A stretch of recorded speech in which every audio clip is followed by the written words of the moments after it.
ಇಂದೇ ಡೌನ್ಲೋಡ್ ಮಾಡಿ ಮತ್ತು ನಿಮ್ಮ ನೆಚ್ಚಿನ ಶೋಗಳನ್ನು ಆನಂದಿಸಿ.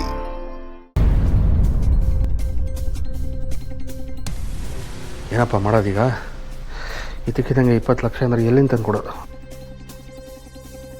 ಒಂದು ಸಮಸ್ಯೆ ಬಗೆಹರಿತು ಅಂದರೆ ಇನ್ನೊಂದು ಸಮಸ್ಯೆ ಸ್ಟಾರ್ಟ್ ಆಯಿತು.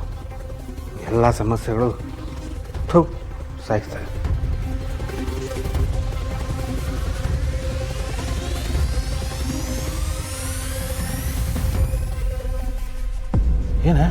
ಏನಾಯ್ತು ರೀ? ಏನೋ ಗುಣಗುಣ ಅಂದ್ಕೊಂಡು ಓಡಾಡ್ತಿದ್ದೀರಾ? ಇನ್ನೇನೇ ಮತ್ತೆ ಇದಕ್ಕಿದ್ದಾಗೆ 7.5 ಲಕ್ಷ ಅಂದರೆ ಎಲ್ಲಿಂದ ತಂದು ಕೊಡೋದೆ? ಹಿತ್ತಲಲ್ಲಿ ಗಿಡ ನೆಟ್ಟಿದ್ದೀವ ದುಡ್ಡಿಂದು ಕಿತ್ಕೊಡೋದಕ್ಕೆ. ಅಯ್ಯ ಏನ್ರಿ ಮಾಡೋಕ್ಕಾಗುತ್ತೆ? ಬಂದಮೇಲೆ ಅನುಭವಿಸ್ಲೇಬೇಕು. ದುಡ್ಡು ಕೊಡದೆ ಬೇರೆ ದಾರಿನೇ ಇಲ್ಲ. ಸದ್ಯ ಇಷ್ಟರಲ್ಲೇ ಎಲ್ಲ ಮುಗೀತಲ್ಲ ಅಂತ ಖುಷಿ ಪಡಿ. ಏನೇ ಮಾಡಲಿ ವೀಣಾ? ಯಾರನ್ನು ಕೇಳಲೆ? ಒಂದು ನಿಮಿಷ ಇರಿ, ಬಂದೆ.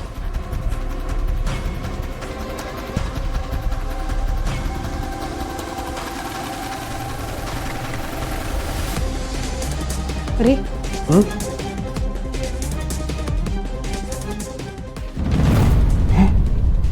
ಏನಿದು?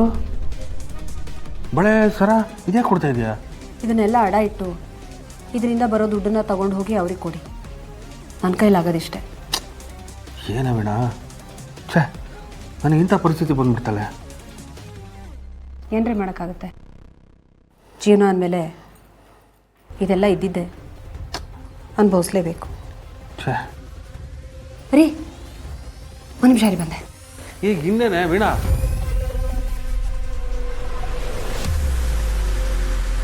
ರೀ, ಇತ್ತು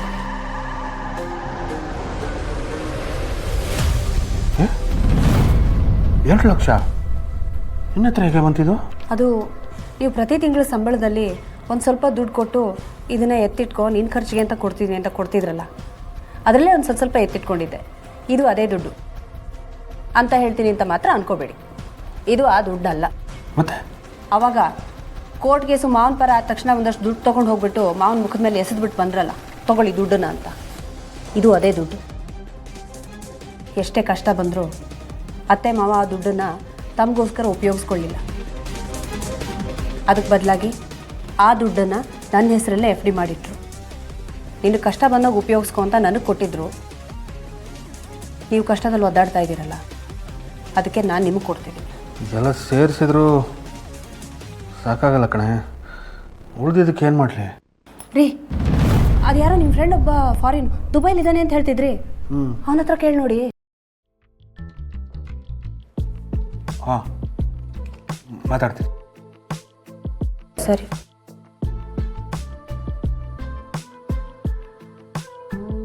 ಮತ್ತೆ ಆ ಜಯಂತ್ನ ಕೇಳಲ್ಲ. ಮತ್ತೆ ದುಡ್ಡು ಕೇಳಿದ್ರೆ ಅವ್ನು ಸುಮ್ಮನೆ ಇರ್ತಾನ? ನನ್ನ ಜೀವಂತವಾಗಿ ಬಿಡ್ತಾನ? ಲಾಸ್ಟ್ ಟೈಮೇ ವಾರ್ನ್ ಮಾಡಿದ್ದಾನೆ. ಏನು ಮಾಡಲಿ? ಇಲ್ಲ, ಈಗ ಅವನೊಬ್ಬನೇ ನನಗಿರೋ ದಾರಿ. ಅದೊಂದು ಸಲ ಕೇಳಿಬಿಡ್ತೀನಿ, ಅವನು ಭಯಕ್ಕೆ ಕೊಟ್ಟೆ ಕೊಡ್ತಾನೆ.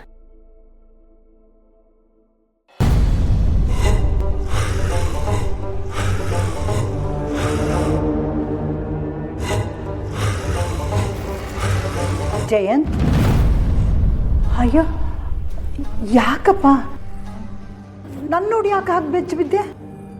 ನೀವು ಸಡನ್ನಾಗಿ ಬಂದಿದ್ದು ಗೊತ್ತಾಗಲಿಲ್ಲ ಶಾಂತಮ್ಮ, ಅಷ್ಟೇ. ಅಲ್ಲ ಜಯಂತ್, ನಿದ್ದೆ ಮಾಡೋದು ಬಿಟ್ಟು ಇಷ್ಟೊತ್ತಲ್ಲಿ ಇಲ್ಲಿ ಕುತ್ಕೊಂಡು ಏನು ಮಾಡ್ತಿದೀಯಾ? ನಿದ್ದೆ ಬರ್ತಿಲ್ಲ ಶಾಂತಮ್ಮ. ತಲೆಯಲ್ಲಿ 108 ಯೋಚನೆ ಇದ್ದರೆ ನಿದ್ದೆ ಹೇಗೆ ಬರುತ್ತೆ ಹೇಳು? ಮೊದಲು ಆ ಯೋಚನೆ ಎಲ್ಲ ತೆಗೆದು ಬಿಸಾಕು. ಹೋಗು, ಸ್ವಲ್ಪ ಹೊತ್ತು ದೇವ್ರ ಧ್ಯಾನ ಮಾಡಿ ಮಲ್ಗು, ನಿದ್ದೆ ಬರುತ್ತೆ. ಹೋಗಪ್ಪ.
ಮತ್ತೆ ದುಡ್ಡು ಕೇಳ್ತಾನ?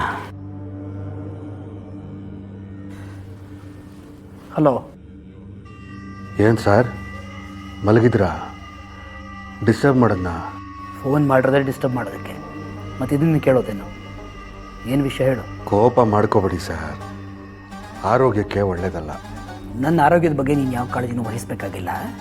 ವಿಷಯ ಏನು ನೇರವಾಗಿ ಹೇಳು. ಮತ್ತೆ ಗ್ರೌಂಡಿಗೆ ಬರ್ತಿದ್ದೀವಿ ಅಂದರೆ ಆಟ ಆಡೋದಕ್ಕೆ ಅಲ್ವ ಸರ್? ನನಗೆ ಸ್ವಲ್ಪ ದುಡ್ಡು ಬೇಕಾಗಿತ್ತು.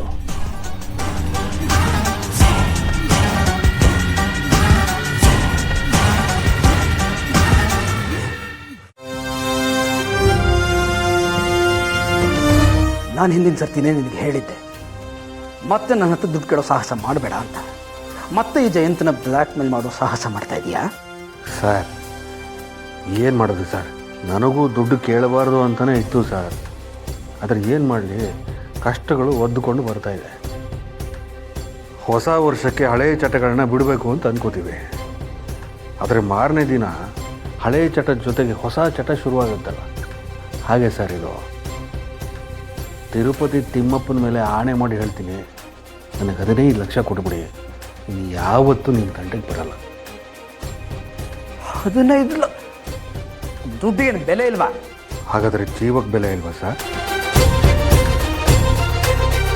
ನೋಡು, ನೀನು ಕೇಳಿದಾಗೆಲ್ಲ ದುಡ್ಡು ಕೊಡೋದಕ್ಕೆ ನಾನೇನು ದುಡ್ಡಿನ ಮರ ನೆಟ್ಟಿಲ್ಲ. ಈ ಸಲ ನನಗೆ ದುಡ್ಡು ಕೊಡೋದಿಲ್ಲ. I will not pay you. ದುಡ್ಡು ಕೊಡಲ್ಲ ಅಂದರೆ ನಾನು ಸುಮ್ಮನೆ ಆಗ್ಬಿಡ್ತೀನಾ? ನನಗೆ ದುಡ್ಡು ಬೇಕು ಅಷ್ಟೇ. ಏನು ಹೆದರಿಸ್ತಾ ಇದೆಯಾ? ನನ್ನ ಕೈಗೆ ಸಿಕ್ಕಿದ ದಿನ ನಿನ್ನನ್ನು ನೋಟಿನ ಚಿತ್ರ ಸುಟ್ಟು ಹಾಕ್ಬಿಡ್ತೀನಿ, ಜ್ಞಾಪಕ ಇಟ್ಕೋ. ಸರ್, ಆ ಸುಡೋ ನೋಟನ್ನೇ ನನಗೆ ಕೊಟ್ಟರೆ ಆಗುತ್ತಲ್ವ ಸರ್? ಸರ್, ನಿಮ್ಮನ್ನು ಜೈಲಿನ ಯೂನಿಫಾರ್ಮಲ್ಲಿ ನೋಡೋದಕ್ಕೆ ನನಗೆ ಇಷ್ಟ ಇಲ್ಲ. ನೀವು ಯೋಚನೆ ಮಾಡಿ ಸರ್, ನನಗೆ ದುಡ್ಡು ಬೇಕು, ನೀವು ಕೊಡಬೇಕು. ಇಲ್ಲ ಅಂದರೆ ಈಗಲೇ ಹೋಗಿ ಪೊಲೀಸ್ನವ್ರಿಗೆ ಹೇಳ್ಬಿಡ್ತೀನಿ.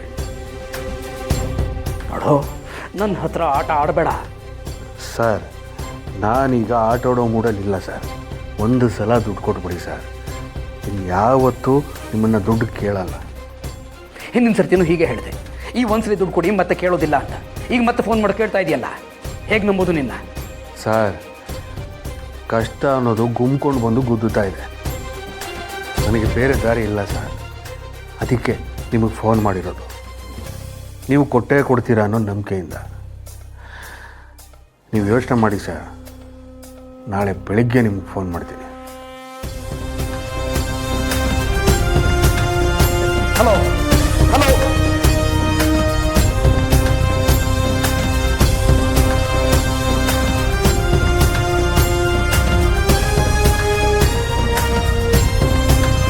ಲಕ್ಷ್ಮೀ ನಿವಾಸ